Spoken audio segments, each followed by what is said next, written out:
This is truly a great representation of the vibrant food culture of Singapore using a blend of spices and herbs. It's going to be a great hit for your taste buds. This is my version of Singapore chicken curry.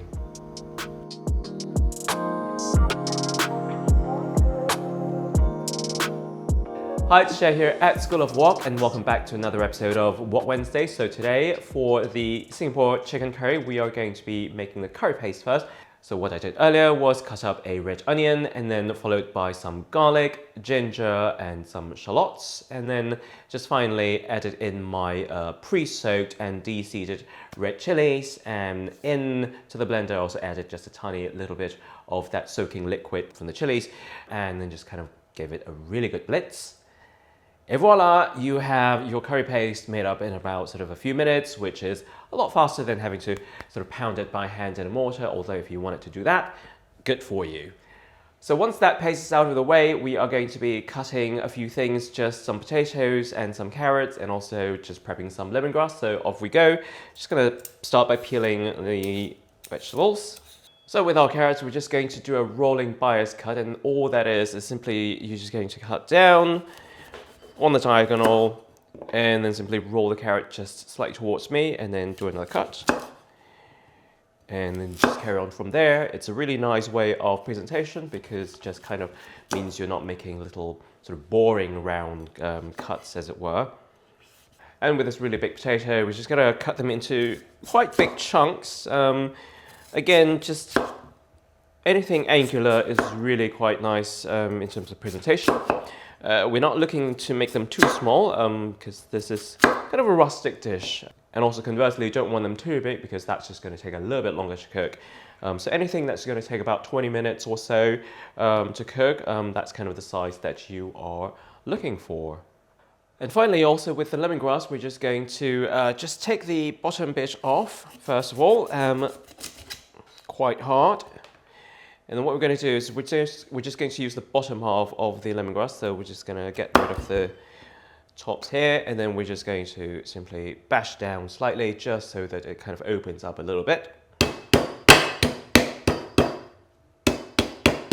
That's our lemongrass prepped. Next up, we're just going to heat our wok and let's get cooking. Right, so to get our curry going, we're just going to heat up our little wok here. Make sure you've got enough space in your wok. You could do it in a pot, obviously. I just prefer a wok because it's just a little bit easier for me. I'm just going to get about 100 mils of just vegetable oil in there. It may feel like it's quite a lot. Don't worry. You can always skim off the fat later on at the end if you don't fancy it too oily. So plenty of oil in there. Give it a bit of a swivel. And then we're just going to go in with the curry paste, and obviously you want the oil to be nice and hot, so then we're going to fry it off.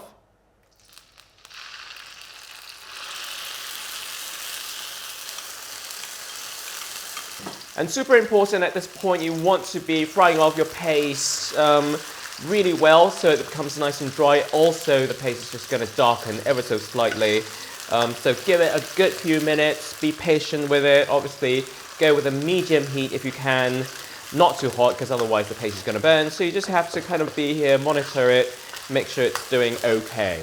Great, so the paste is now looking much drier, which is kind of what we want, also much darker in color. So we are now just going to add in a few other aromatics. So I've got here some curry leaves, okay.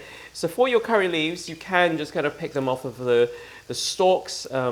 They just add a really nice aroma, just really nice and pungent and quite astringent as well. If you can't get hold of it, just don't use it. It's absolutely fine to leave them out, but I'm just going to go in with about, say, 12 to 15 leaves, and also going to get a little bit of turmeric in there. So just ground turmeric for a nice bit of that golden color. There we go.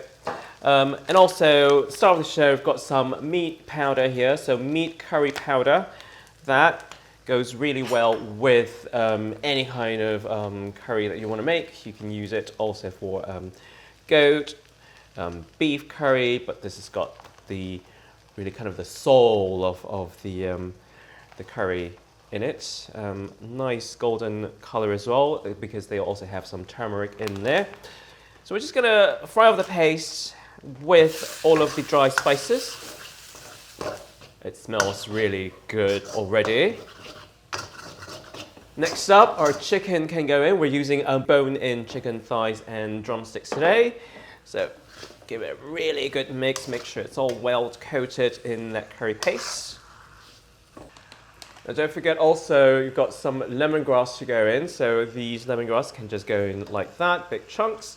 And also we're going to get some liquid in there. Obviously you've got your coconut milk. That's your typical Southeast Asian curry fat going in.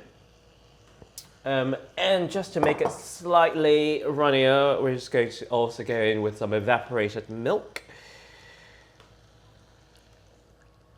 And we're just going to give that a really good stir. Make sure everything is well combined. And then we're just going to let that simmer away for a good sort of 10 to 15 minutes or so.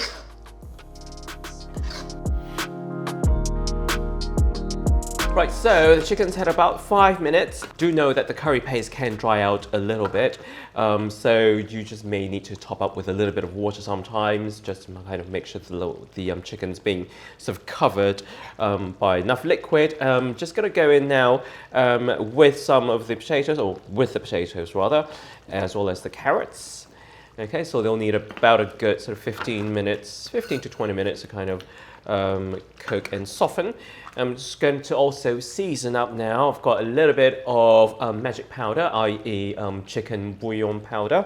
That's completely optional, but I would just think that it tastes really, really nice with it. So that's chicken powder, and also just going to go in with a tiny bit of sugar. And obviously, just to balance that sugar, we're also going to get a tiny bit of pinch of salt in there.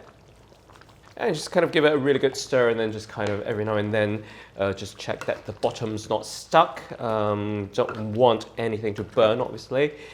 So just be really, really aware, because you've got quite a lot of these spices in there. They tend to kind of settle down to the bottom of the wok or to the pot. So just make sure every now and then, just check. Make sure that your curry is doing okay. This curry is obviously not something that you can just kind of throw everything in and walk away. You do not do that. You just need to take care of it like a little baby, okay?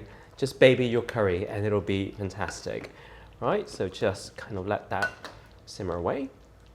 So it's been about half an hour now, bubbling away really nicely. So we're just going to boil everything up, and we'll see what we get.